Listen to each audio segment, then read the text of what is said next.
People who struggle with worthlessness can neglect themselves physically. Okay, look at yourself. Look at yourself. Are you physically reasonable? If not, you might believe in worthlessness. Even like if you're just neglecting to get good sleep, you might be struggling with worthlessness. If you're spending so much time on social media and television and you're avoiding real life, you might be struggling with worthlessness.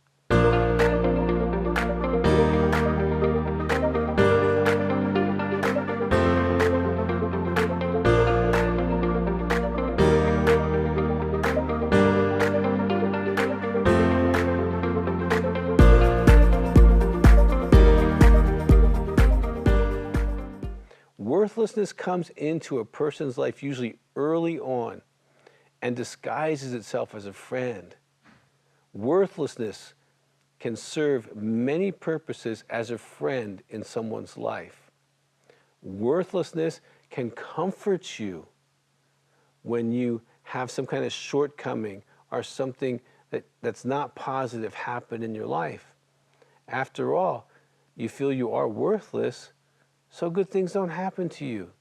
You think you are worthless and don't deserve the best in life.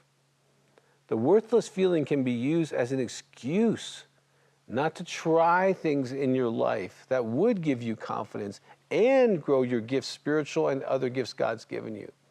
Worthless can say, "Oh, it's okay. You don't want to fail or embarrass yourself anyway. It's just best if you don't try." If you've heard that voice, you probably don't have an active ministry.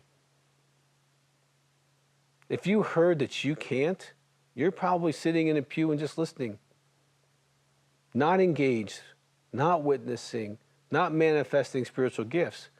Because worthless might be why you feel you have a pew ministry, just to warm the pew, encourage the pastor that you're there. You're supposed to be doing ministry. And worthless can be one of the reasons why you're so glued to the chair at church as opposed to the chair in your home and inviting people to your home. You might feel unworthy of doing ministry. You're not. And you don't need to be qualified. You push play and you work through the workbook together. You can do that. Now, if you've ever heard and obeyed that lie, you probably have a relationship with worthlessness. And you might not even be totally aware of it. People who struggle with worthlessness can neglect themselves physically. Okay, look at yourself. Look at yourself. Are you physically reasonable? If not, you might believe in worthlessness. Even like if you're just neglecting to get good sleep, you might be struggling with worthlessness. If you're spending so much time on social media and television and you're avoiding real life, you might be struggling with worthlessness. What about friends? Are you keeping friends in your life and keeping in touch with them with some kind of regularity? If not, you might be struggling with worthlessness. And even financially, sabotaging yourself, not taking risks, not being consistent in your retirement accounts, not looking into the future, you might be struggling with worthlessness. Worthlessness can show up in so many different ways. In the world, we would say that you have low self-esteem. In the church, we would say you believe the enemy's lies, but you're believing them as if they're true. And when you believe a lie, the results of that lie are true. When you believe you're worthless, you can have the consequences, and the consequences are true. Now, in this situation, if you believe you're worthless, you could see it in your behaviors of not trying. By not trying, you are neutralizing, actually, your God-given abilities. They can't go anywhere because you won't try. By not trying, you could be neglecting the God-given identity you could be speaking into your children.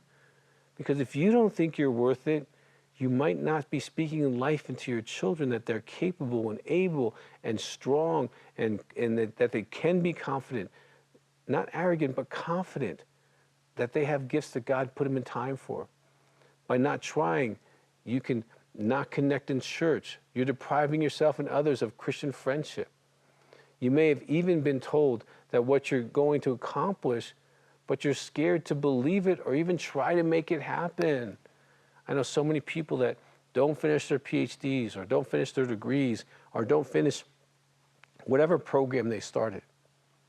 There's also another form of worthless that some struggle with.